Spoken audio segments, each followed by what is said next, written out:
I entered this field of clinical psychology, healing, mental health in about 1996.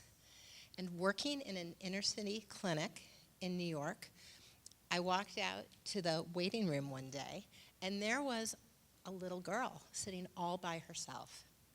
And we know in this field that it's very rare that a child would bring herself. She was about 12 years old and be sitting in the waiting room alone. So I asked her in, we sat down, and it's hard, now it's been nearly 20 years, to get through this story without having great feeling for this little girl, as I'm sure you understand. Her father had been killed. He'd been killed at the deli that he ran. Two fellows walked in who he knew, stole from him and shot him. And she was devastated. She was absolutely devastated, and had then gone to live with her mother, who herself, being a survivor of abuse, was very harsh and walled off.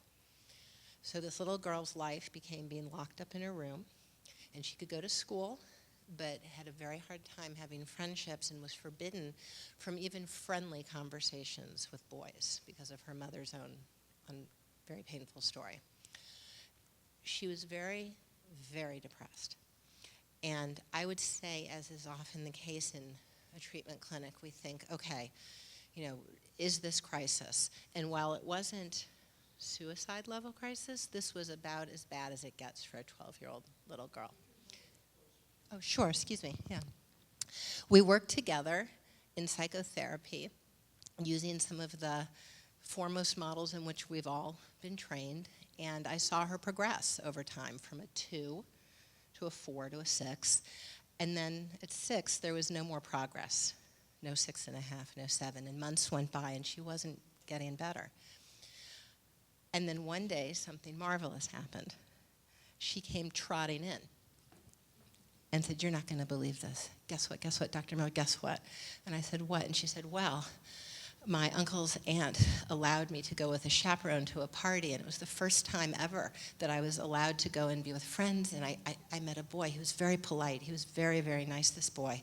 And we spoke for 20 minutes, and here's the best part. And seeing this joy in her, seeing her go from a steady 6 to a 10 plus, I said, what could it be?" And from her isolation, she'd gone to this chaperoned school party with a family member and met a boy. And guess what his name is? And guess what his name is? "I don't know." And she said, "Well, his name was Elvis." And I said, "Elvis?" She said, "Don't you see?" And I said, "No." She said, "That was my father's name."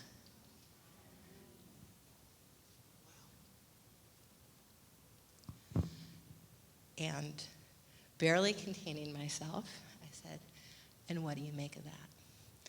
And she said, "Well, don't you see? God sent him. My father is looking out after me." And then she was that day a 10, and most days at least an 8.5.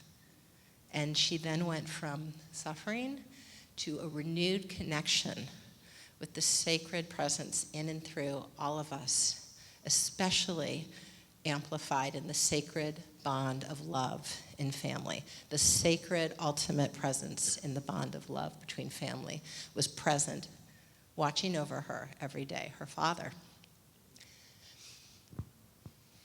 So I'll call this beautiful girl Alejandra.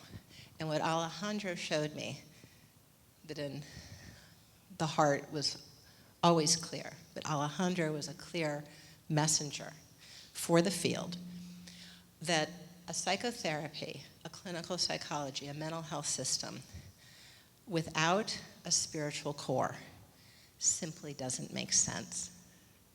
It can only get us to a 6. And life is a 10 plus. So for the next 15 plus years, I set to doing clinical science and in tandem treatments, psychotherapies, wellness programs that had at the core spirituality. Now, for many people, spiritual life is embraced by a rich religious tradition, the many marvelous faith traditions on earth. And for many people, spirituality exists outside of religion. Spirituality is part of our very birthright. It is part of our endowment. And as Alejandra showed us, it can pull us out of the deepest depths and onto the highest peaks.